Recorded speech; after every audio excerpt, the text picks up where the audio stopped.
I'm Rosemary Capasso, I'm the owner. I do mostly animals. These are a couple of mine, and then I'll show you more. But we have 8 exhibiting artists, and we have everything from pen and ink to metal sculpture, oil, acrylic painting, even epoxy resin. So I feel like I've put together some of the best artists in Brevard County, and I hope you give us your review afterwards. Tell me what you think. So in back of you, on this wall, these are all pen and ink done by our gal right there, and her name's Patty Duffy. And this is called Zentangle. She learns these techniques for repeating a design. This is a painting, well, it's a lithograph by Andy Warhol, if any of you have art history.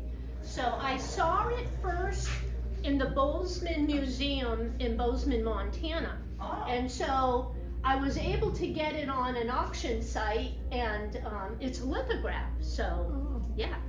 Called Mark Stanford, and he's been doing art and selling his art for 20 years, and he supports his family on it. There's a movie coming out for the Highwaymen artists, and yes, have you heard about them? Yeah. Well, they're using Mark's art in the movie because the families couldn't agree on whose art was going to be shown. So Mark's was also trained by the same instructor as the Highwaymen artists. These are done by a gal called Teresa Garnett. The 3 portraits brings you into an intimate moment with a woman from Thailand and one from Burma. And when I saw her paintings, I just had to have her in the gallery. I just love them. And these are photography pieces from a man. He's the only one who's not a local artist in our gallery. He's from North Carolina, but I saw him exhibiting at the Wickham Park art exhibit. So I was able to get some of his photography. Yeah. Beautiful, aren't they? They are. Yeah. And he tells me little stories, like with the cheetahs, when the mama has to go and get food for the baby has to be left alone, so it has this fluffy hair that when a predator comes, the hair sticks up on end. So it's to scare away the predator. Yeah. That's beautiful too. That's a tree.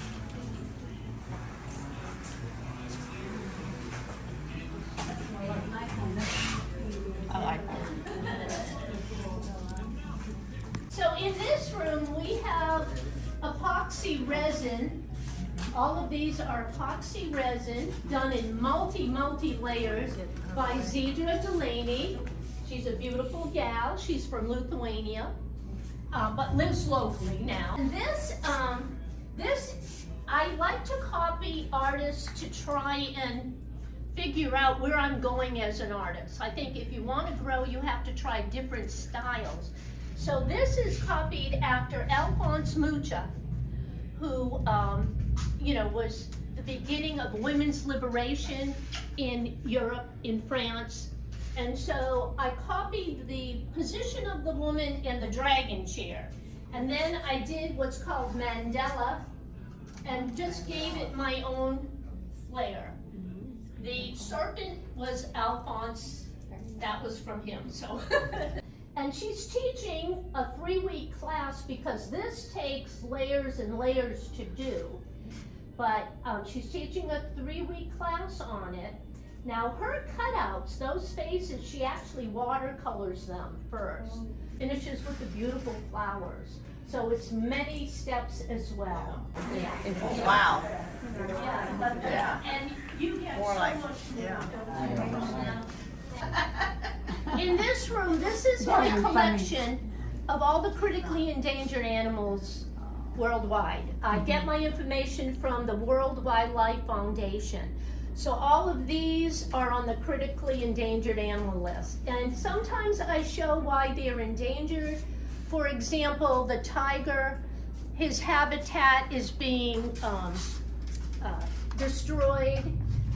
The Kita dolphin gets trapped in the fish nets.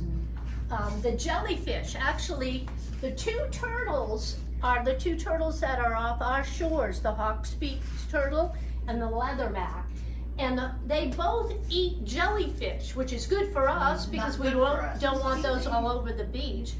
But the problem is they think the plastic bags and some of the things that get thrown in the ocean are jellyfish or food. And so then they get sick or they choke on something. So, and that's one of my favorites, Roxy. The gorilla is 5 times stronger than the strongest man. And when you saw those old movies where they used to bend the bars in the cage, they actually used to. And now they have to use reinforced beams if they want them in, in a cage, hopefully not.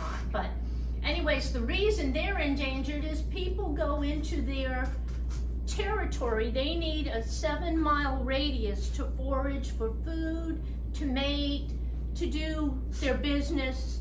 And so people come into their territory and they get diseases from us. Yeah, so that's very sad.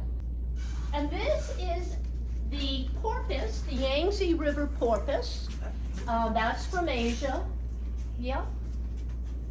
And this is the Amur, the snow leopard. That is a juvenile. That is the smallest of all the cats. The Amur leopard is the smallest of all the cat families. And that one would be about 1.5 to 2 years old. An adult would be only about a foot longer. Yeah. And now if we turn around and look at this one behind Evelyn, this is called a saola. And I don't know if many people don't know this animal. It was only discovered 50 years ago. It's only found in Vietnam and Laos. And this one. This one with the horns. Okay. It's nicknamed the Asian unicorn because it runs really fast. And when it runs, it looks like a unicorn because the two horns blend. But it is endangered because in those countries they still hunt for bushmeat. Yeah. So they put traps all over the place. Well, the World Wildlife Foundation, which I'm a member and I support, went in and took out 2,600 traps. So they're doing a lot of good. They're doing a lot of good. These are the orangutan family, the male orangutan and the mama and the baby. And they're interesting because, again, they're closely related to the ape family and us, some of our DNA. And if you look at it, when I was painting this, when I was looking at pictures, their feet are like hands. Yeah. Their feet are just like hands. And their arms are 3.5 feet long, each arm. Yeah, yeah. And they spend most of their time in the trees, swinging from tree to tree. This is the black rhino with a baby running behind. Again, they're endangered because, loss of habitat. Yeah. This is photography. Yes. That's beautiful. This gal I found at an art festival, and she lives on Merritt Island. She photographed this right under the water. These are baby manatees. At Crystal River, probably. Yeah. And she said the reason you can tell they're babies, they don't have any algae on them yet, But yeah, she does beautiful photography. All of those are outstanding. The green turtle, the black bear, and it looks like the black bear is trying to tell you something. Yeah. I went to an art show, I think it was at Mason or Shriners a month ago. Oh yeah? Yeah. A lot of local people. Okay, yeah. Oh, all right, cool. So now this artist, right over here, this is a man who was born in Florida, lived in Florida all his life. And he is what I call a purist. He would sometimes just go outside with his canvas, his easel, and his paint, and paint what he sees. And that's very typical of this painting. He just went out and that's what he saw and he painted it. He's painted a lot of buildings from Cocoa Village. This is Osorio's in Cocoa Village. This is the playhouse. Oh. Yeah. And this is Taylor Park. And the causeway, the bridge going over to Merritt Island. Right. Yeah. So he's a surfer, so he likes to paint water and fish scenes. And this of his collection is my favorite. I feel it's as quality as an impressionistic painting. Because if you look at it, especially from back there, you see how the light comes through, reflects on the grass, reflects on the shoulders and the heads of people. I mean, it's really a fabulous painting. He's done an excellent job with it. Yeah. Now, this is a shark from the photographer up front. And he took the picture underwater, and he said just as the shark was turning, he took the picture and got out of there. Wow. Yeah. Got out of the Get way. out of the way. He's going to be different. Is work by an artist called Ron Schmidt. He's a metal sculptor. He uses 4-inch cut nails to make his sculptures. And he's been doing it for 55 years, traveling around the country, selling his art. And he just retired. The eyes first, because that's like my connection to the animal.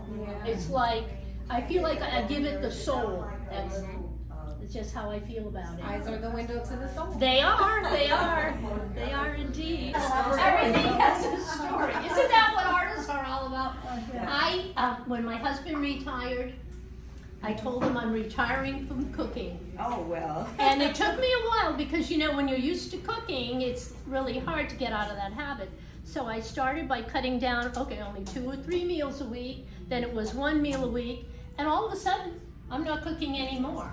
Because when you think about the time it takes to plan what you're going to make, chop, prep it, cook it, clean it up. So, and then I had more time for art. So as you can see, it worked out.